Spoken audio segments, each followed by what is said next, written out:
정치 맛수다 시작하겠습니다. 오늘은 김종혁 전 국민의힘 최고위원, 이용우 더불어민주당 의원과 함께하겠습니다. 어서 오세요. 안녕하십니까. 안녕하세요. 안녕하세요. 안녕하세요. 오늘 최대 관심사, 헌재가 윤석열 대통령 탄핵 심판 선고일을 공지하느냐입니다. 최고위원께서 바로 제가 얘기하기도 전부터 웃으셔가지고 헌재가 오늘 안에 공지 안 하면 다음 주로 넘어갈 가능성이 높다 이렇게 얘기를 하고 있고 지금 변론이 종결된 지 22일째 최장 기간 평이다 이렇게 얘기를 하고 있는데요. 먼저 이용우 의원님께 좀 여쭤보겠습니다. 탄핵 소추위원이시고 민주당 법률위원장이신데 정보가 더 있으실 것 같은데요. 정보 더 없습니다. 없으세요? 워낙에 지금 현재 평의 과정이 좀 보완이 철저해가지고 지금 시중에 돌아다니는 얘기들은 사실은 이제 뭐 근거가 이렇게 많지 않은 얘기 같고요. 말씀하신 것처럼 지금 현재 평의 기간이 계속 연일 최장 평의 기록을 경신하고 있습니다.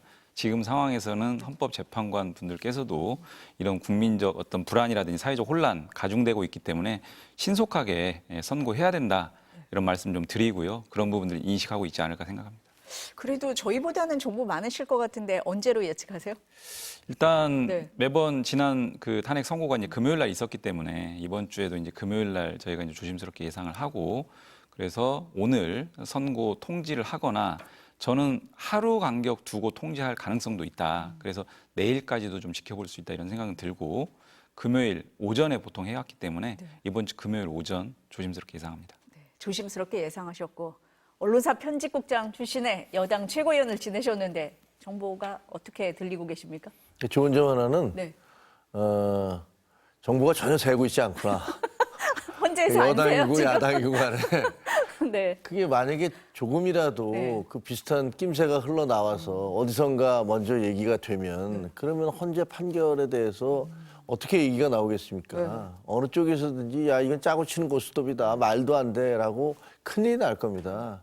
그러니까 아마 철통 보완을 하고 있는 거고 사실은 이번뿐만이 아니고 지난번에도 그랬어요. 박근혜 전 대통령 탄핵할 때도 그때도 그 나중에 밝혀졌지만 박정희 대통령 청와대에서는 그 바로 전날까지도 기각되는 걸로 알았다는 거잖아요. 그렇게 실제로 찰떡같이 믿고 있었고 그 이유가 이제 5명이 대통령이 임명한 사람들이었기 때문에 그래도 그때도 8명이었는데 5대3으로 우리가 이길 것이다 이렇게 생각 적어도 4대4 뭐 6대2는 안 된다 이렇게 생각을 했었는데 뭐 만장일치로 통과가 됐잖아요. 그러니까 보면 그 용산 대통령 그때 당시에 청와대 대통령실에서도 그 전날까지 전혀 감을 못 잡고 있었을 정도니까 그 보안이 얼마나 철저한지는 뭐 알 수 있을 것 같고요. 저는 오히려 그게 다행이라고 생각을 해요. 괜히 쓸데없이 뭐 말이 조금이라도 흘러나오면 안 좋고 하지만 뭐 이제는 결정할 때도 됐다라고 생각이 되지거든요. 그쪽에서 결정을 늦추고 있는 이유가 그 이유에 대해서도 여러 가지 설왕설래가 있잖아요. 근데 뭐 제가 보기에는 아마 의견을 합치를 봤을 것이고 근데 그런 부분들을 어떻게 설득력 있게 여러 가지 뭐랄까 공격받을 것들을 대비해서 어떤 식의 논리를 확실하게 구성해내느냐 뭐 그런 부분들 그리고 또 시기적으로 볼 때 이게 뭐 워낙 지난번에 박근혜 전 대통령과는 다르게 충돌이 크게 일어나고 있기 때문에 그 충돌을 최소화할 수 있는 그런 시점 같은 게 있을 것인가 그리고 하여튼 이재명 민주당 대표의 판결 시점과 그게 또 너무 떨어져 있지 않은 그런 것들을 뭐 여러 가지 고려하고 있는 게 아닌가 그런 생각이 들어요. 두 분 말씀을 들어보니까 헌재가 철통 보안을 지키는 것만은 확인이 되는 것 같습니다. 의원님도 지금 소추위원이신데도 그냥 추측할 뿐이다라고 말씀을 하시는 거잖아요. 민주당 보니까요. 장외 총력전에 나섰습니다. 오늘 광화문에서 천막농성장에서 최고위를 열었는데 지금 헌재가 신속하게 선고해야 한다 이렇게 강조를 하고 있잖아요. 그랬더니 국민의힘에서 민주당이 무슨 자격으로 헌재를 압박하냐 이렇게 비판을 했습니다. 먼저 여야 발언부터 듣고 얘기 나누겠습니다. 쟁점이 복잡한 것도 아니고 증거도 충분하며 온 국민이 직접 목격했고 사안도 무척 중대합니다. 헌재가 최우선으로 다루겠다고 밝혔는데도 이렇게 결정이 늘어지는 것은 국민에 대한 도리도 아니고 국가적 차원에서도 결코 바람직하지 않습니다. 헌재가 하루빨리 파면 선고를 내리기를 거듭 촉구합니다. 사법 리스크의 정점인 대장동 의혹 사건과 쌍방울 대북 송금 의혹 사건은 150명에 달하는 증인신문, 재판 병합, 재배당, 법관 기피 신청이 더해져 1심 선고까지 기약조차 없는 상황입니다. 그런데도 대통령 탄핵 심판은 하루라도 빨리 선고해야 한다며 헌법재판소를 압박하고 거리에서 극단적 언행으로 정쟁만 일삼고 있습니다. 이 같은 민주당이 과연 책임 정치를 논할 자격이 있습니까? 어제 이재명 대표가 헌재가 박성재 법무장관 탄핵 심판 변론까지 시작하면서 대통령 탄핵 심판 선고를 늦추고 있는 것을 어느 국민이 납득하실지 의문이다 이런 얘기도 했거든요. 그래서 민주당 안에서는 헌재가 이 숙고하는 걸 넘어서 지연 전략을 쓰는 거 아니냐라는 의심도 나오는 것 같습니다. 어떻습니까? 뭐 헌재가 이제 지연 전략까지는 잘 모르겠고요. 지연되고 있는 것은 분명히 맞는 것 같습니다. 말씀드린 것처럼 기존의 대통령 탄핵 사건에서 14일이 가장 길었는데 이미 22일차 들어섰고요. 매우 중대한 사건이고 대통령의 공백이 길어지면 안 되는 사건입니다. 이거에 대해서 이견이 있을 수가 없습니다. 마치 국민의힘에서 저렇게 주장하는 것이 그러면 대통령 공백이 계속 길어져도 된다라는 것인지 오히려 좀 묻고 싶고요. 이런 부분과 관련해서 소송 절차의 이상이라고 하는 것은요. 공정, 신속, 소송 경제 이런 것들이 소송법 1조에 명시되어 있습니다. 이런 부분들을 고려한다면은 신속한 결정을 원칙적으로 얘기하는 것은 당연하고 특히 대통령의 공백이 길어지면 안 된다라고 하는 당연 명제를 얘기하는 것은 뭐 이견이 있을 수 없고요. 지금 국민의힘에서 얘기하는 말하자면 이재명 대표 사건과 관련 연관시켜서 신속 결정을 얘기할 수 있는 자격이 있느냐 이렇게 얘기하는데요. 너무나 논리적 비약이고요. 실제 팩트하고도 맞지 않는 게 이재명 대표의 어떤 형사 사건 관련 절차는 검찰이 뭐 그렇게 많은 수의 증인 신청을 하고 이래 왔던 부분들이지 이재명 대표가 그렇게 지연을 꾀한 부분은 전혀 아니기 때문에 그리고 아예 이 탄핵 사건하고 연결시키는 것 자체가 네. 뭐 굉장히 논리적 비약이죠. 네. 국민의힘에서 지금 말씀을 하셨으니까 오늘 보니까 윤상현 의원이 26일 이후에 선고가 나야 된다. 어쩌면은 4월 초에 선고가 날 수도 있다. 이렇게 늦어지는 건 각하일 가능성이 높다. 이런 얘기를 하면서 지금 의원님이 말씀하신 그 26일 얘기를 계속 하거든요. 네. 그게 뭐 그러면은 지금 보시기에는 헌재가 뭐 그런 것까지 관여하겠어? 고려하겠어? 라는 측면, 정치적 계산이다. 뭐 이렇게도 볼 수 있을 것도 같고 어떻게 지금 해석을 하십니까? 만약에 헌재 네. 재판관들께서 그런 부분을 염두에 두고 이런 그 판단들을 해 들어간다라고 하면은 그거야말로 굉장히 심각한 문제일 거고요. 국민적 어떤 공분의 대상이 될 수도 있는 매우 심각한 사안입니다. 그래서 그런 부분들을 고려한다면은 재판관들께서 그렇게 염두에 둘 것 같지는 않고요. 나경원 의원이든 일부 국힘 중진 의원들이 자꾸 이재명 대표 공직선거법 항소심 선고 기일과 연결시켜서 그 이후에 선고를 해야 된다. 무슨 연관성이 있습니까? 그 두 사건이. 아무런 연관이 없고요. 말씀드린 것처럼 대통령의 공백이 더 길어져도 된다는 거냐. 이렇게 좀 계속 반문하고 싶습니다. 최 의원님께 좀 여쭤볼게요. 지금 이 의원님 말씀은 지연 전략이라고는 얘기 안 하겠지만 어쨌든 지연되는 건 맞지 않느냐. 과거 사례에 비춰볼 때 지연이 되고 있는 거고 이렇게 되면 리더십, 대통령 공백이 계속 길어지는 건데 이게 바람직하냐라는 말씀이시거든요. 그 부분은 어떻습니까? 첫 번째로 네. 그 헌법재판관들 진짜 힘드시겠어요. 왜냐하면 민주당에서는 뭐 지연 전략 쓰는 거 아니야? 라고 그러지. 국민의힘에서는 거기 좌파들 속으로 아니야? 라고 하지. 양쪽에서 다 공격하고 있잖아요. 정치권이 늘상 그래왔어요. 자기들 입맛에 맞지 않으면 자기들의 입맛에 맞는 판결을 내리면 위대한 재판부의 선택이라고 그러고 그리고 자기들 입맛에 맞지 않으면 그 재판 나 인정할 수 없다라고 그러고 뭐 이런 식으로 해왔지 않습니까? 정치권의 법 경시의 단면을 또다시 보여주고 있다라는 생각이 들고요. 그 빨리 해달라라고 주장하는 건 얼마든지 하실 수 있다고 생각을 해요. 왜냐하면 그 지연된 정의는 정의가 아니다. 이렇게 얘기를 하고 있잖아요. 법 그 격언에도 있기 때문에 빨리 결정을 해줘야지 이 혼란이 줄어든다는 건 뭐 두말할 나위가 없는 거죠. 근데 빨리 해달라고 하면서 빨리 파면해달라고 얘기하는 건 그건 말이 안 된다고 생각을 해요. 파면할 수도 있고 기각할 수도 있죠. 그거는 헌법재판관들의 양심과 그런 법적 그 판단에 따라야 되지. 뭐 정당이니까 뭐 해주지 말라, 해달라라고 요구할 수는 있겠으나 그렇다고 해서 그걸 이렇게 공개적인 자리에서 빨리 파면을 해라라고 요구하는 것은 좀 적절치 않다라고 생각을 하고요.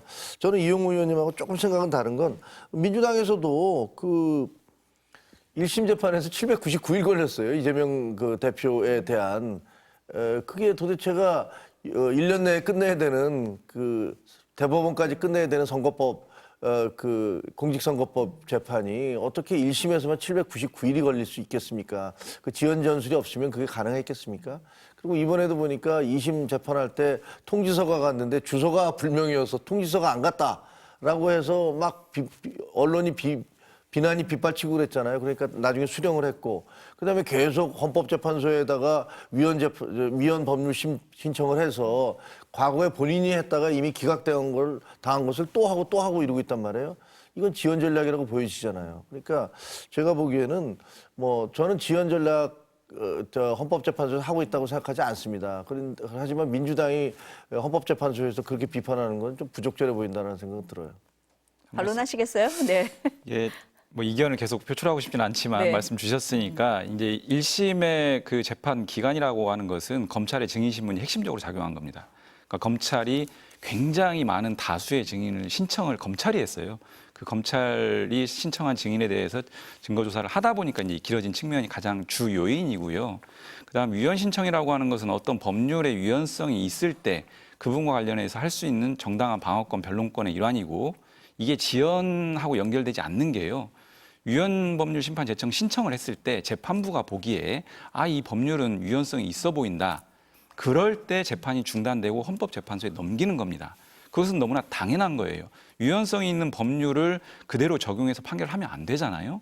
재판부의 그 판단에 맡겨지는 거고. 근데 만약에 위헌성이 없다고 생각을 하면 재판은 중단되는 일이 없기 때문에 위헌 신청 자체를 가지고 부당한 재판 지연 책이다. 이렇게 얘기하는 것은 사실은 법리적으로 사실적으로 맞지 않는 얘기입니다. 네. 맞지 않다. 네.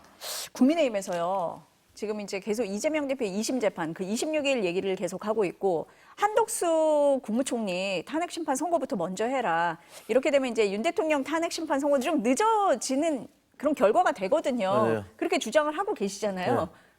이유는 뭡니까? 저는 이해가 잘 안 가요. 왜냐하면 한편으로는 빨리 선고를 해라 이렇게 얘기하고 있잖아요. 근데 마은혁 재판관 임명해라 아니면 최상목 대대행을 탄핵하겠다 이런 얘기까지 한단 말이에요. 근데 만약에 마은혁 재판관이 다시 들어가면 변론 제기 다시 해야 될 거 아니에요. 그 자기가 재판에 참여하지도 않았는데 가서 판결할 수는 없을 것이고 서류만 보고서 할 수도 없을 거 아니에요. 그러면 그거 굉장히 길어질 텐데. 뭐 그래서 잘 이해가 잘 안 되는 게 한편에서는 빨리 판결을 내려달라라고 요구하면서 다른 한편으로는 마은혁 재판관도 빨리 임명을 해라. 물론 저는 헌법재판소가 결정을 내렸기 때문에 최상목 대행이 마은혁 재판관을 임명하는 게 옳다라고 생각을 해요. 근데 지금 그 시기가 법적으로 정해지지 않아 있기 때문에 거기에 대한 그 시기를 좀 조정하고 자기 마음대로 결정하고 있는 거잖아요. 이게 어떻게 보면 우리의 한계, 이 법적인 구멍이란 말이에요. 근데 그런 것들을 악용하고 있다는 비판을 들을 수는 있어요. 근데 그렇다고 해서 뭐 위법을 한 건 아닌데, 근데 민주당의 전략은 뭘까? 그러니까 빨리 내오는 것이 중요한 것이냐, 아니면 마은혁 재판관을 집어넣어서 9명의 재판부로 다시 결성하는 게 맞는 거냐라는 것들에 대해서 약간 모순적인 그런 전략 왔다 갔다 하는 것 같다는 느낌은 들어요. 제가 요것도 여쭤보려고 했었는데 지금 또 하나 더 여쭤본 게, 그러니까 국민의힘에서는 한덕수 총리 탄핵 심판 선고를 먼저 해야 된다라고 주장하는 게 그 당내에서 어느 정도 뭐 이렇게 합의하시는 부분입니까? 어떤 거예요? 아니 뭐 저도 지금 지도부가 아니기 때문에 쫓겨난 사람이니까 어떻게 얘기할 수는 없습니다. 할 수는 개별 없지만 의원들의 의견인 게 더 많다 이렇게 좀 봐야 되나요?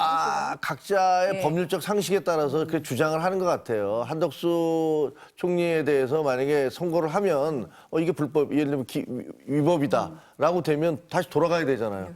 그러면 최상목 대행이 임명했던 2명의 헌법재판관은 어떻게 되는 거냐. 이런 논란이 또 생기잖아요. 그러니까 그런 것들 때문에 요구를 하는 것 같고, 제가 보기에는 헌법재판소도 그런 것들 때문에 네. 이걸 어떻게 두 문제를 조율을 해야 될까라고 생각하는 것 같아요. 그리고 지금 이게 늦어지는 이유 중에 하나가 탄핵을 너무 많이 시켜놔서 그래요. 탄핵 요구를 너무 많이 했어요. 그러니까 그것도 봐야 될 거 아니에요. 그리고 논리적으로 따지면 밑에서 먼저 제기된 탄핵 심판들을 다 하고 난 다음에 그다음에 올라가야 되는 거 아니냐라는 그런 주장도 있기 때문에 그래서 탄핵 남발의 후유증 뭐 이런 것들도 지금 그 후과를 좀 보고 있는 것 같다라는 느낌도 듭니다. 그러니까 헌재가 봐야 될 부분이 너무 많아서 그런 거다. 그렇게 보십니까? 일단 팩트 체크 먼저 하나 해야 네, 될게요. 만에 하나 한덕수 총리에 대한 탄핵 심판 기각이 돼서 다시 복귀를 하더라도 최상목 대행이 임명했던 헌법재판관 2명에 대한 지위에는 전혀 변동이 없습니다. 그게 마치 소급적으로 무효가 되는 것처럼 일각에서 주장을 하는데 법적으로 좀 가능하지 않은 주장을 그냥 남발하는 거고요. 한덕수 총리 탄핵 선고를 먼저 해야 된다라고 하는 게 좀 타당하지 않은 게 말씀드린 것처럼 대통령의 공백, 장교하면 안 된다라는 원칙적인 내용이 하나가 있고요. 두 사건에서 쟁점이 동일한 게 하나가 있습니다. 계엄 선포 관련한 사항. 근데 대통령에 대한 탄핵 선고를 하면서 그 쟁점에 대한 판단을 할 텐데 그 일단을 한덕수 총리 탄핵 선고 과정에서 먼저 비칠 거냐 헌재가 저는 그런 가능성은 좀 희박하다라고 보여지고요.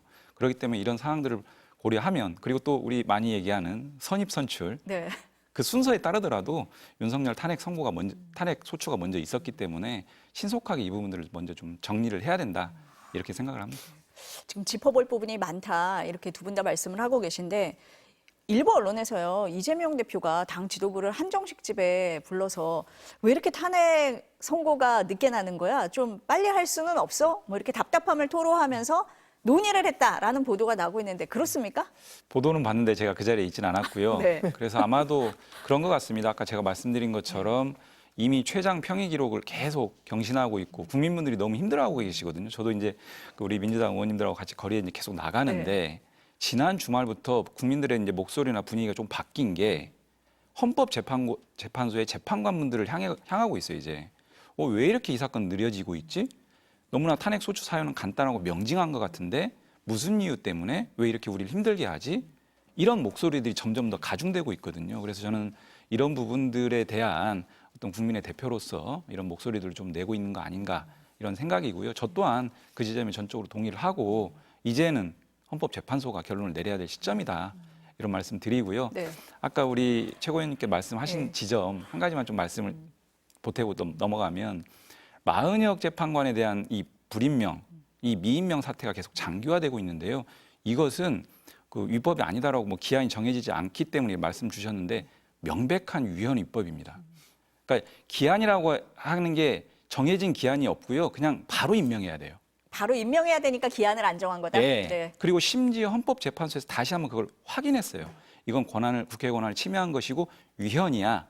임명해야 돼라고 하는 부분을 확인해 줬는데 그걸 국무회의에 끌고 와서 이걸 우리가 임명할지 말지 검토해 보자. 이런 헌법 질서를 이렇게 무시하는 게 어디 있습니까? 헌법 기관의 명령까지도 이렇게 그냥 정면으로 위배하고 그걸 받을지 말지를 판단한다? 이거 초등학생도 이렇게 판단 안 하죠. 매우 심각한 문제입니다. 그래서인가요? 오늘 민주당이 마은혁 헌법재판관 후보자 임명하라고 하면서 최상목 권한대행을 강하게 압박을 했는데 이재명 대표 발언 수위도 좀 높았습니다. 들어보시겠습니다. 공직자의 모범이 되어야 될 최상위 공직자가 아예 대놓고 그것도 상당 기간 헌법재판소 판결까지 났는데도 헌법상 의무를 이행하지 않는 행위는 결코 용서받을 수 없습니다.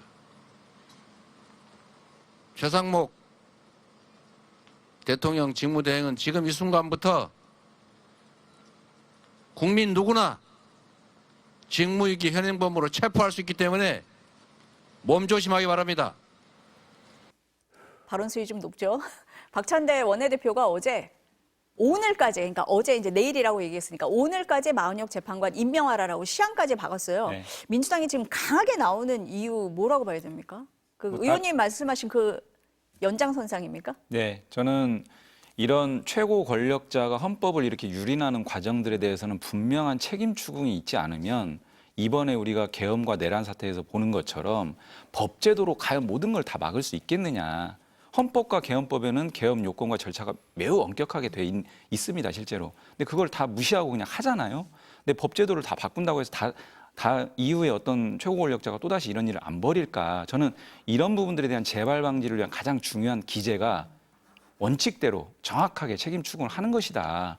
근데 최상목 대행은 위헌 위법 사유, 탄핵 사유가 명징합니다. 그래서 저희 민주당에서는 지난 1월 달에 이런 부분들과 관련해서 직무유기로 경찰에 고발을 했어요. 근데 고발했는데 아직까지 수사가 진행이 안 되고 있습니다. 저는 이런 책임 추궁의 하나 일환으로 국회가 가지고 있는 권능으로서 탄핵 소추권을 행사해야 된다. 저는 개인적으로 이렇게 네. 일관되게 입장을 내고 있고요. 당에서는 네. 이런 부분들을 포함해서 아마 이제 진중하게 좀 고민을 해야 될 그런 시점으로 아마 디데이를 좀 설정한 거 아닌가 네. 이렇게 저는 추측을 합니다. 예. 원내대표가 이렇게 시한을 못 박은 건 그런 내심 그런 마음도 있는 것 같다. 그런 고민들이 분명히 있는 것 고민이 같습니다. 있는 것 같다. 예. 민주당이 지금 강하게 나오고 있거든요. 어떻게 보세요, 최고위원님? 그래서 좀 궁금한 게 강도, 제가 법률가가 아니라서 강도나 살인, 방화 이런 행위가 아닌 직무유기를 현행범으로 국민 모두가 체포할 수 있다는 게 그게 가능한 얘기인가요? 법적으로는 가능한 주장이고요. 실제로 직무유기 범죄는 소위 부작위범, 어떤 행위를 안 함으로 인해서 성립되는 범죄인데 지금 그 안 하는 부작위 상태가 지속되고 있어요. 그러니까 부작위를 통해서 실현되는 범죄 행위가 계속 지속되고 있기 때문에 현행범은 맞고 현행범에 대해서는 현행범 체포할 수 있는 그 지위는요 누구나 다 가지고 있습니다. 그게 수사기관이 아니더라도 자기와 부작위에 대한 판단을 누가 합니까? 헌재에서 이미 내렸죠. 그러니까 헌재에서 그렇게 얘기했으니까 그 순간부터 이 부작위를 했기 때문에 이 사람이 현행범이다. 네. 그러면 뭐 아무나 거기 국회에 있는 사람이 가서 그 대통령실에 있는 사람이 가서 최상목 권한대행 현행범이다라고 체포해도 되는 겁니까?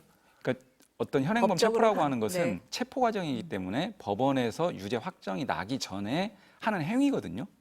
그러면 모든 현행범 체포에서는 지금 최고위원님께서 말씀하신 논리가 그대로 다 적용돼서 사실 현행범 체포라는 제도 자체가 의미가 없는데 현행범이라고 하는 것이 성립됐다라고 판단이 되면 현행범 체포를 하는 것이고 사후적으로 그게 적절한 체포였는지는 평가의 문제이기 때문에 그건 좀 결이 다른 문제 같습니다. 제가 이렇게 법률적인 문제를 네. 물어보는 것은 사실 뭐 일반 사람이 생각해 볼 때 저게 무슨 소리지? 라는 생각을 하실 거예요.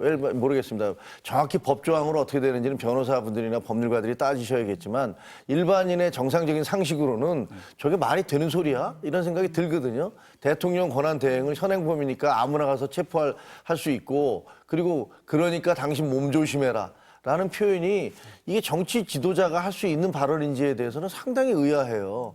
이거는 무슨 뒷골목에서 누가 너 몸 조심해 라고 얘기하는 것과 거의 비슷한 얘기여서 저는 이거는 그 이재명 대표가 뭐 마음이 급하셔서 그랬는지 어떤지 모르지만 너무 과한 말씀을 하신 것 같고 그런 것으로 인한 후폭풍도 적지 당장 뭐 여기저기서 무슨 깡패냐 무슨 소리냐 뭐 이런 얘기 나오고 있거든요. 그러니까 그건 옳지 않은 거라고 보고 저는 이재명 대표 굉장히 지금 뭐랄까 몸이 좀 달았다 그러나 뭐 굉장히 깝깝하시겠죠. 그러다 보니까 좀 오버하시는 것 같아요. 예를 들어서 뭐 계속 행진을 한다라든가 그 오후에 같이 그 의원들을 모아서 본인은 안 하시지만 그 다음에 또 뭐 심야에 의총을 한다라든가 아니면 뭐 음식점에 모아서 지도부 회의를 한다라든가 저런 발언을 하시는 것들을 보면 오히려 지켜보면서는 상당히 좀 불안하구나 본인이. 그러니까 본인의 판결 시기가 다가오고 그다음에 이거는 지연되고 이러니까 상당히 조급하신 모양이구나 하는 생각은 들어요. 근데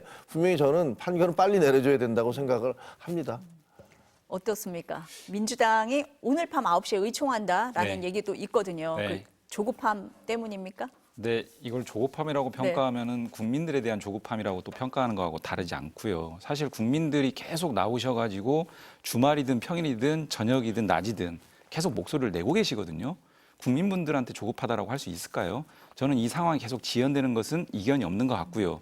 누구나 지금 최장 평의 기록을 계속 경신하고 있는 마당이기 때문에 이런 부분들의 목소리를 대변하는 부분이 분명히 있고요. 저는 최상목 대행의 지금의 이런 행태가 너무나 심각하고 너무나 엄중하기 때문에 그런 국민들의 우려를 그 다수당의 대표로서 분명하게 좀 표출한 겁니다. 저는 정말 지금이라도 최상목 대행이 이런 헌재 결정을 무력화시키는 이런 행태를 당장 중단해야 된다. 이런 생각을 가진 국민들이 굉장히 많거든요. 저조차 이해가 안 되는 상황들이 계속 반복되고 있기 때문에 그런 부분에 대한 엄중한 경고다. 이렇게 저는 생각을 하고요. 필요하다라고 생각을 합니다. 어제 국무회의에서 최상목 권한대행이 그 승복 얘기가 나왔을 때 국민들에게 호소한다, 헌재의 결정을 존중해달라 이런 호소를 했는데 또 한편으로는 40여 헌법재판관 후보자를 임명하지 않는 게 헌법을 지키지 않는 거 아니냐 이런 비판이 나왔거든요. 그런 지점 말씀하시는 걸까요? 지난주에 치안관계 장관회의에서 최상목 대행이 그런 얘기를 했습니다. 헌재의 결정은 존중하고 수용해야 된다. 제가 그 기사 카피를 딱 보는 순간 분노보다는 오히려 좀 호웃음이 나왔는데요. 이렇게까지 말씀드린 이유는 아니 헌재의 결정이 나온 지가 언젠데 그 헌재 결정을 존중하지 않고 수용하지 않는 사람들이 누굽니까? 최상목 대행이고요. 심지어 국민의힘 뭐라고 하냐면 최상목 대행 마흔역 재판관 임명하면 안 됩니다. 라고 촉구를 하고 있어요. 근데 그런 국민의힘과 그런 최상목 대행이 또 다른 헌재 결정에 대해서는 존중하고 수용해야 된다. 승복해야 된다. 이걸 국민들이 어떻게 이해할까요? 매우 모순적인 주장이죠.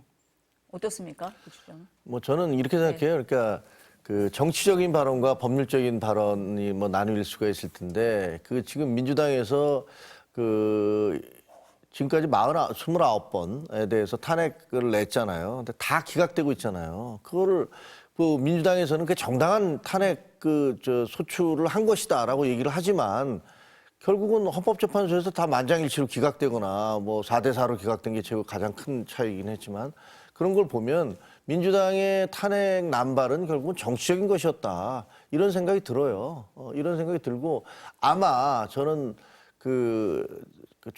우리 대행께서 최상목 권한대행께서도 지금 민주당이 본인에 대해서나 뭐 다른 계속 공격하고 있는 것들을 다 정치적인 걸로 받아들이고 있는 것 같다는 느낌은 들어요. 근데 그게 뭐 옳다는 얘기는 아닙니다.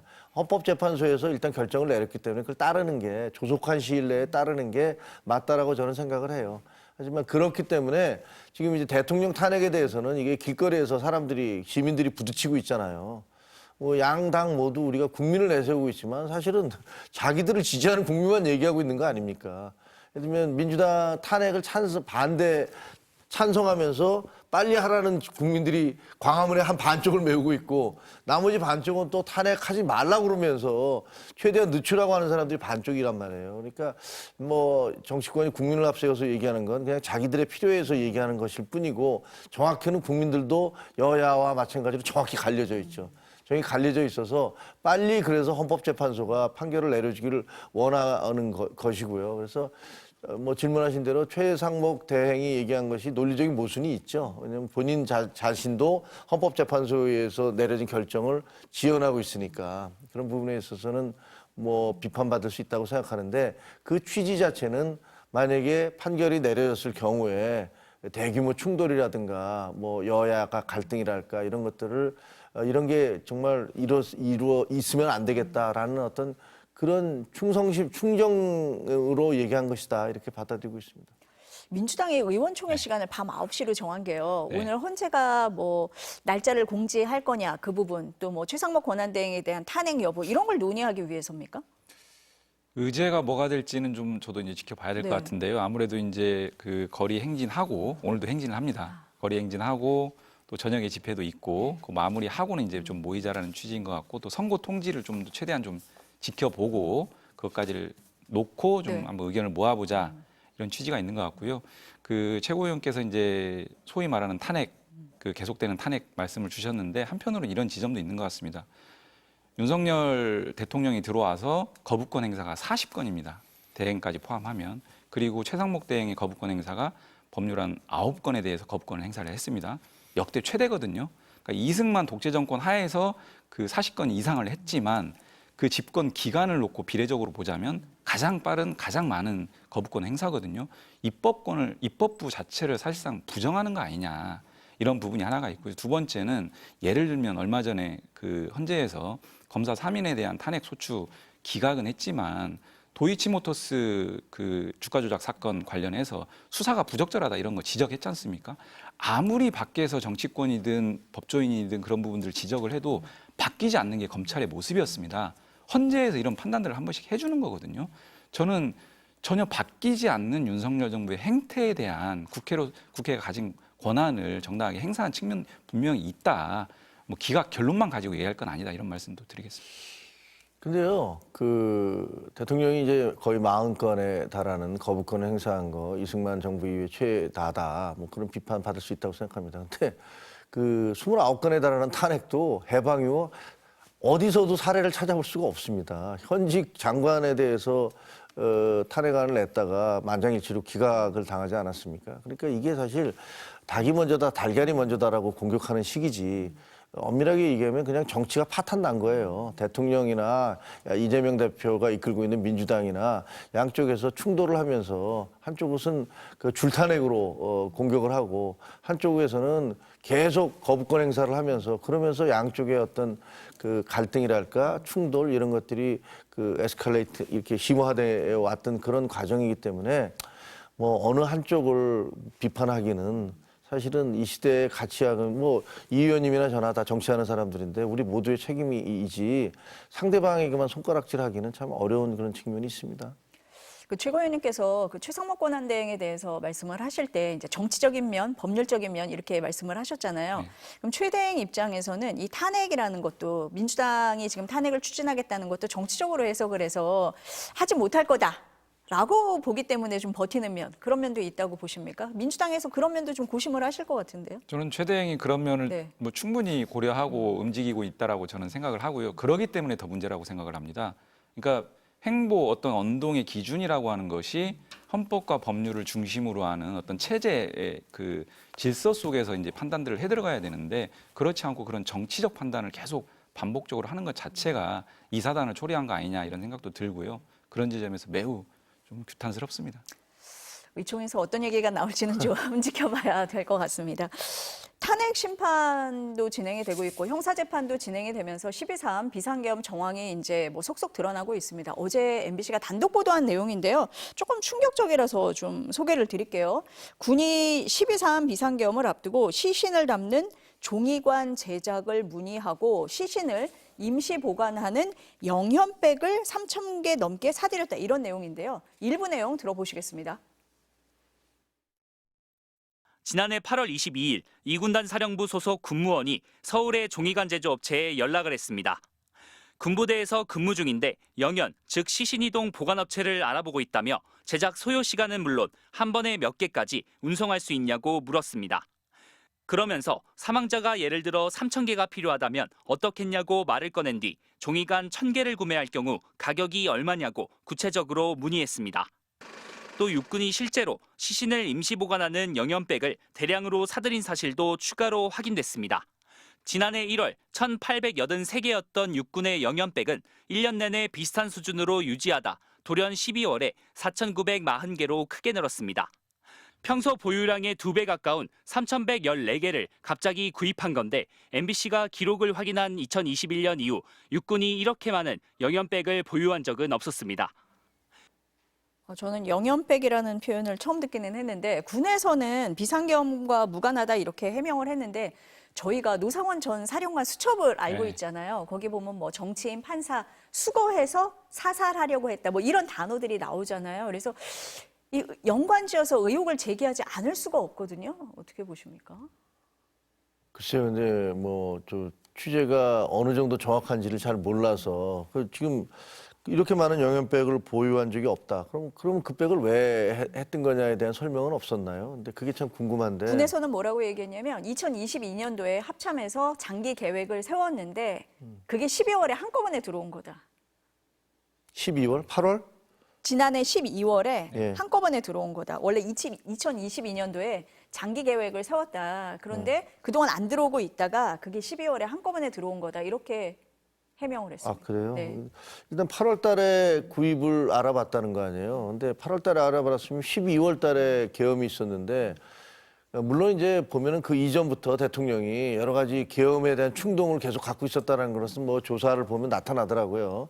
뭐 4월 달에도 만나고 5월 달, 6월 달에 만나면서 그 사령관들을 불러다가 같이 밥을 먹으면서 격려를 하고 하는 것들이 그리고 또 신원식 장관을 경질한 것들이 다 그런 포석이 아니었냐라고 생각할 수는 있다고 생각을 해요. 근데 8월 달에 그 계엄을 하면서 그 유혈 사태를 이 얘기가 함축하는 건 그거잖아요. 유혈 사태를 예상을 했다. 그래서 사람들을 수천 명이 죽을 수도 있다라고 생각을 해서 이 백을 준비한 거다라는 것을 배후에 깔고 있는 거잖아요. 이 보도는. 그랬을까? 저는 사실 그거는 좀 의심스러워요. 그러니까 만약에 대통령이 그 정도로 잔인한 사람이었다면 그러면 이번에도 그 해제가 됐다 하더라도 그냥 밀어붙였어야지 그게 말이 되는 거잖아요. 뭐 내가 책임질 테니까 그러면 뭐 안 따르는 사람도 상당히 있었을 것이고 또 그 명령에 따르는 일부도 있었을 것이고 뭐 이렇게 해서 어떻게 해서든지 유혈 사태는 났을 거예요. 근데 저렇게 수천 명의 그 사상자가 발생할 것을 그래서 내가 계엄령을 해서 사람들이 수천 명이 죽을 수도 있으니까 미리 군이 백을 준비해야 된다. 그 시신을 담을 백을 준비해야 된다. 이렇게까지 생각을 했을까? 설마. 설마. 저는 보신다? 그거는 좀 너무 과한, 너무 과하고 끔찍한 상상이어서 네. 믿어지지가 않습니다. 근데 놓치지 지금 않는다. 네. 군이 해명한 거 보면은 종의관은 훈련 중 사망자 처리에 대한 아이디어로 논의했으나 뭐 실효성이 없어서 중단했다. 이런 해명도 있었고 영연백은 말씀하신 이미 구입 예정된 물량이었다 이렇게 되는데요. 훈련 중 사망이라고 하는 그걸 대비하는 물량치고는 너무 많습니다. 그리고 영연백이 갑자기 이렇게 늘어난 것도 설명 한계가 있고요. 저는 노상원 수첩의 내용에 그런 내용들이 나오거든요, 실제로. 근데 그 노상원 수첩의 내용들이 어느 정도까지 실행에 옮겨졌는지는 변론으로 하고 그 내용과 연관시켜 보면 과연 이게 이번 계엄과 전혀 무관한 거냐 또 그렇게만 보기에는 어려움이 있다는 저는 생각이 들고요. 그런 차원에서 보자면 정말 끔찍하다. 이 지점은 저도 최고위원과 이제 또 같은 의견인데 네. 예, 이건 좀 더 살펴볼 중요한 사안 같습니다. 예. 설마 하는 일이 하도 자꾸 일어나니까요. 근데 네. 또 하나가 의심을 하게 어디 됩니다. 딴 데서 네. 보도를 하기를 비행기를 그 우리 헬리콥터를 그 휴전선 근처로 비행을 시키면서 그러면서 통신을 그 비화기를 통해서 하는 게 아니라 일반 통신을 해서 북한 쪽에서 다 알아들을 수 있도록 그 통신을 했다. 그런 보도도 나오잖아요. 근데 그것도 사실 참 믿기가 어렵거든요. 그러면 결국은 그 비행기에 대해서 북한이 만약에 저거 우리를 침공하려고 그러는 거 아니야라고 뭐 미사일을 쏘든가 뭐 뭘 쏘아서 격추시킬 수도 있다는 얘기 아니에요. 그러면 우리 군 장병들을 그냥 제물로 삼아서 희생양 삼아서 남북 관계를 이렇게 악화시키려고 했다라는 뉘앙스가 깔려 있는 거잖아요. 거기는 그런 함의가 있는 건데 사실 그것도 저는 설마 대한민국의 국방장관, 대한민국의 사령관, 대한민국의 군인들이 자기 부하들을 비행기에 태워보내서 그 혹시라도 격추될 수도 있지 모르는데 그걸 유도를 했다? 그건 좀 너무 상상하기가 어려운 얘기여서 그것도 좀 너무 과한 얘기가 아닌가. 그래서 이것과 이것이 만약에 두 개가 연결된다면 실제로 그게 사실이라면 이분들은 정말 죽음으로도 용서받지 못하죠. 그 관련자들은 아마 아무도 죽음으로도 사죄받지 못할 거예요.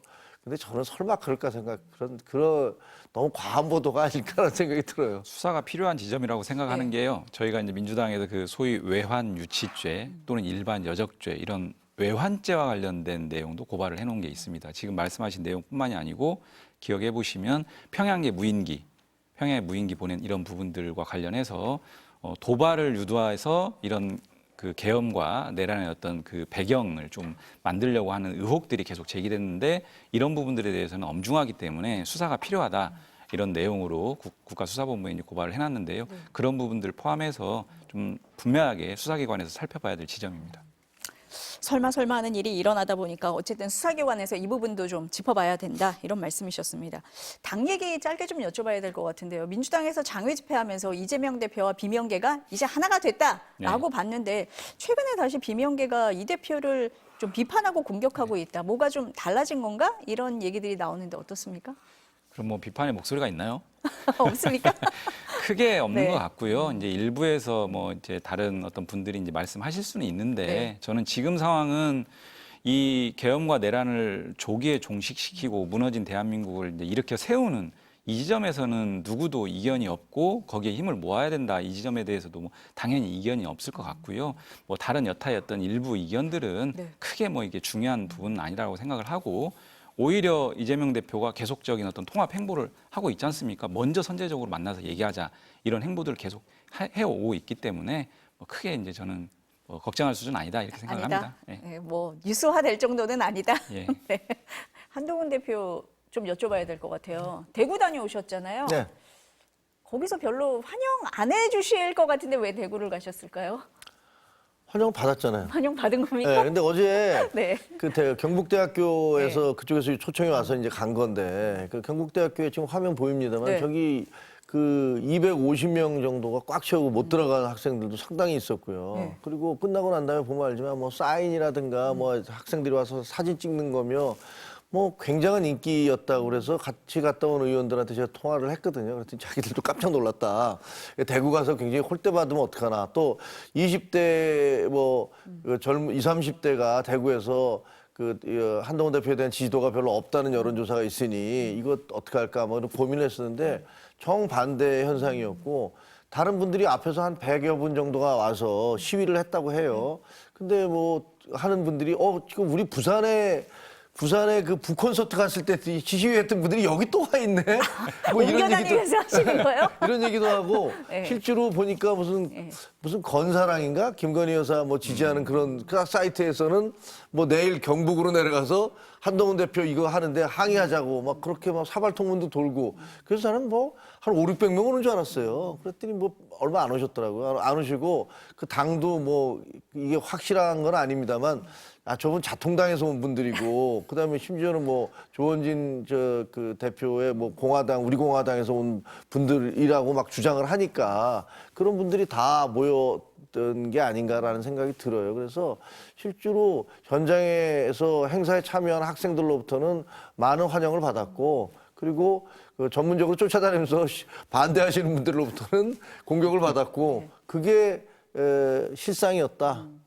이렇게 말씀드릴 수 있을 것 같습니다. 혹시 셀카를 많이 찍었나요? 아니요, 학생들 와서 막 찍더라고요. 네. 아니 뭐 시위대 피해서 뭐 뒷문으로 들어갔다 이런 얘기가 있었는데 그 시위대 때문이었군요. 그게.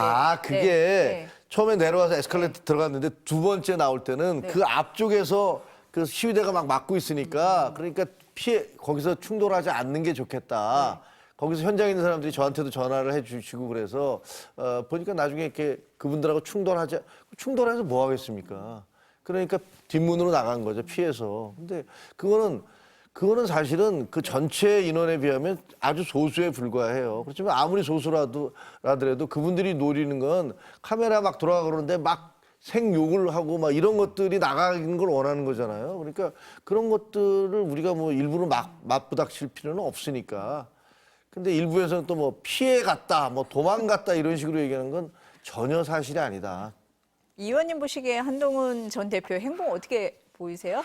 저는 네. 지금 아마 기자분들의 반응이라든지 네. 또 지지자들의 어떤 그 반응이라든지 이런 것들에 대해서 한동훈 대표께서 조금 서운해할 것 같다 이런 생각이 들고요. 네. 예전하고 많이 다른 분위기 감지를 했을 것 같아요. 그리고 더 중요한 것은 이런 상황들 때문에 혹여 소위 거리에 어떤 극우 세력에 또 경도돼서 거기에 호소하는 어떤 전략으로 기울어진다면 그나마 이 국민의힘에 있는 여러 가지 건강한 목소리들이 많이 사장될 거다. 그런 부분들에 대해서는 좀 중심 잡고 가야 되지 않겠나. 이런 바람까지도 있습니다. 김치구 의원님 못하게 하실 것 같은데요. 그렇게 극우에 경도되는 거는. 아니 어제 대구에 가서 언론하고 만나서 얘기했잖아요. 네. 후회하지 않는다. 네. 다시 그 순간이 와도 나는 똑같이 행동할 것이다. 라고 분명히 얘기를 했고 하지만 인간적으로 이렇게 서로 멀어지게 된 것들에 대해서는 가슴 아프게 생각한다. 뭐 그게 정확한 본인의 심진경인 것 같아요. 바람대로 하실 것 같습니다. 네. 톤이 조금씩 달라지는 것 같아요. 제가 보기엔. 지켜보시죠. 네, 오늘 두 분 말씀 여기까지 듣겠습니다. 감사합니다. 맞습니다. 네, 고맙습니다.